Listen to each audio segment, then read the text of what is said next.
in a quiet, peaceful corner of the world, where the fields stretched as far as the eye could see, and the air carried the gentle songs of birds, there was a small village. This village, though modest in its appearance, was rich in the spirit of community. Here life moved slowly, guided by the rhythm of nature and the bond between its people. Today, I invite you to step into this world and witness how a simple act of kindness can ripple through time and hearts. Let this story remind us that even in the simplest moments, we have the power to create profound change. Among the villagers lived a man named Moan. Moan was not wealthy. His home was a small, humble dwelling, and his possessions few. Yet his heart was larger than life itself. He worked hard each day in the fields, earning just enough to provide for his small family. But what truly set Moan apart was his deep compassion. Every living being's pain felt like his own. When he saw a hungry stray dog, he shared his meal without hesitation. When a weary traveler passed through the village, Moan would offer his food, even if it meant going without. In every gesture, he embodied empathy and generosity.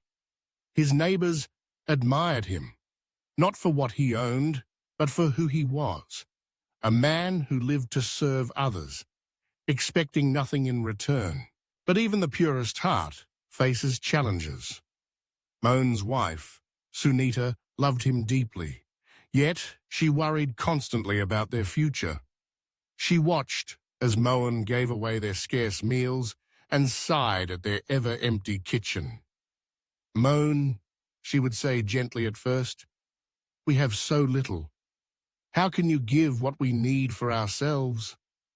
And when hunger grew and supplies dwindled, her voice would carry frustration. "You must think of us.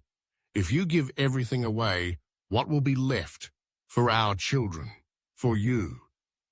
These moments revealed a struggle many of us face, the tension between self-preservation and generosity. It was a reminder that compassion sometimes asks us to walk a difficult path, one where love for others must be weighed against duty to our own. One warm afternoon, as Moan rested under the shade of his porch, a frail voice called out from the road. An old sage, weary from his journey, stood at the gate. His robes were dusty, his face lined with age and fatigue. The sage's eyes, though tired, held a quiet wisdom. Moan rose immediately, drawn by the man's need. "Please, come in," he said with kindness. He offered the sage cool water, watching as the old man drank slowly, relief softening his features. When the sage whispered, "I have not eaten in 2 days," Moan's heart ached. Without hesitation, he turned toward the kitchen. Though Sunita protested, reminding him of their last remaining bread, Moan gently answered, "A hungry stomach knows no tomorrow. If we can help, how can we turn away?" Moan took the final 2 pieces of bread, ignoring the hunger that gnawed at him. He placed them before the sage, his hands steady, his heart full. The sage ate silently, his gratitude expressed not in words, but in the peace that settled over him as he finished. When he stood to leave, the sage reached into his worn bag and brought forth a small golden bowl. Its surface shimmered in the sunlight.